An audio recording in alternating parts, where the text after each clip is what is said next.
યાદ રાખજો, એજ્યુકેશન છે ને એ સારું છે, પણ એજ્યુકેશન એ સંસ્કાર નથી હો. તમે ઇંગ્લિશ બોલો છો એ સારી વાત છે, બોલવું જોઈએ સમય પ્રમાણે, પણ તમે ઇંગ્લિશ બોલો છો એ તમારો સંસ્કાર નથી. આપણે એવું સમજીએ છીએ કે ઇંગ્લિશ બોલતો હોય એટલે એ માણસ બહુ સંસ્કારી હોય. ઇંગ્લિશ તમે બોલો છો એ સંસ્કાર નથી હો, એ એક ભાષા છે. તમે થોડાક દી શીખો એટલે તમને બોલતા આવડી જાય. એટલે ઇંગ્લિશ બોલતા હોય એટલે એની સામે જોઈને આમ ઘણી જગ્યાએ અમને અનુભવ થાય. ઇંગ્લિશમાં બોલતો હોય ને એટલે 4 જણા એની સામે એવું ટગર વગર જોતા હોય જાણે સ્વર્ગમાંથી ઇન્દ્રને મળીને સીધો ના આવ્યો હોય. ભાઈ ભાઈ કે ઇંગ્લિશ બોલે લે. English is the only language, not a personality. એક ભાષા છે, એ પર્સનાલિટી કે સંસ્કાર નથી. આપણી પર્સનાલિટી, આપણા સંસ્કાર ક્યારે દેખાય તો કે આપણા ગઈઢા જે રીતે કરી ગયા હોય ધર્મ, એ ધર્મનું અનુકરણ કરતા હોય. ઘરની બાઈને સવારે નીકળીએ, કપાળમાં ચાંદલો હોય, આપણા બાપ દાદાનો વખતમાંથી આપણો પહેરવેશ હોય, એ પહેરીને નીકળીએ ને એટલે પછી કોઈને કહેવું ના પડે, તરત જ જોઈને એમ કે ફલાણાનો દીકરો જાય તો એ આપણી ઓળખ છે, એ આપણી સંસ્કૃતિ છે. એટલે અંગ્રેજોને યા આપી દીધું આપણી આગળ માજી. આ માયામાંથી તરવા માટે નારદનો પ્રશ્ન, નારદે કીધું, ભગવાને કીધું કે શેઠને જઈને પૂછી આવજા. નારદ આવ્યા શેઠની પાસે, જય શ્રી કૃષ્ણ. શેઠે કીધું જય શ્રી કૃષ્ણ. ઓહો નારદજી તમે પધાર્યા. નારદે કીધું કે અહીંથી નીકળો, તમને જોયા, વિચાર કર્યો કે અમે 80 તો તમે પૂગી ગયા છો, હું અહીંથી સીધો સ્વર્ગમાં જાઉં છું. ઇન્દ્રને કામ છે, મને બોલાવ્યો હતો, હું જાઉં છું. તમારે આવવું હોય તો તમને સદે ભેગા લેતો જાય. શેઠે કીધું નારદ તમારો પ્રશ્ન તો બહુ સારો છે, સ્વર્ગમાં આવવાની ઈચ્છા તો મારી એ છે, એની હારે વાંધો નથી, પણ થોડુંક કામ બાકી છે. નારદે કીધું બાપા અહીં તો પૂગ્યા, હવે હું બાકી છે. શેઠે કીધું દીકરાના લગ્ન બાકી છે, નાનકડો એક બાકી છે, એને વરાવી લઉં પછી આવું. નારદે કીધું કાંઈ વાંધો નહીં. ભગવાનની પાસે આવીને નારદે કીધું પ્રભુ એ તો આવવાની ના પાડે.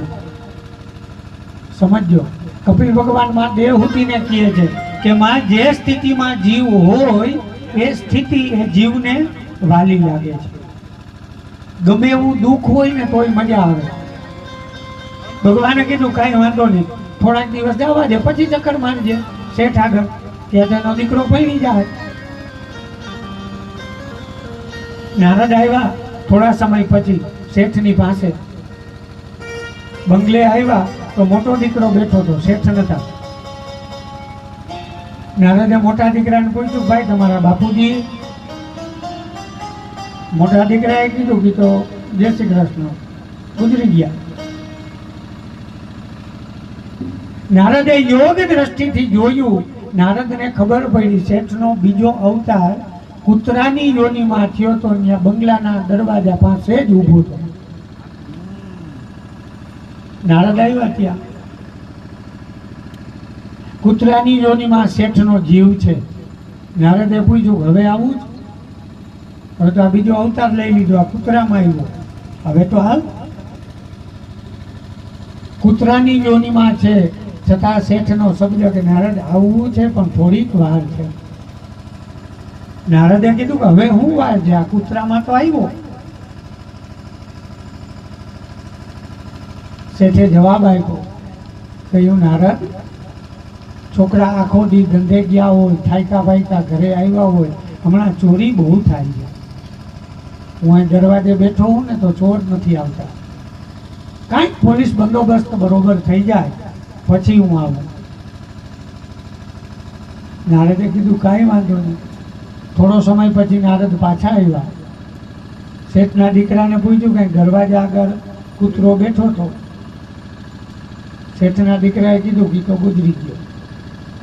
યોગ દ્રષ્ટિથી નારદે જોયું તો શેઠનો ત્રીજો અવતાર બિલાડાની યોનિમાં થયો હતો અને શેઠના દીકરાની દુકાન કાપડની હતી, ત્યાં દુકાનમાં જઈને બેઠો. જોજો, એક એક પગથિયું ઉતરે છે જીવ, છતાં પણ એ માયાથી પર થઈ શકતો નથી. જે સ્થિતિમાં છે એ સ્થિતિ એને વાલીદી આવી. નારદ ત્યાં આવ્યા દુકાનમાં, બિલાડાની યોનિમાં. શેઠે ને પૂછ્યું નારદે કે શેઠ હવે આવું જ? શેઠે કીધું આવવું છે પણ થોડીક વાર છે. નારદે કીધું એટલે હવે હું આવ્યો, આ માણામાંથી કૂતરો થયો, કૂતરામાંથી મીંદડો થયો, હવે તો હાલ, હજી તારે કેટલું ફરવું છે?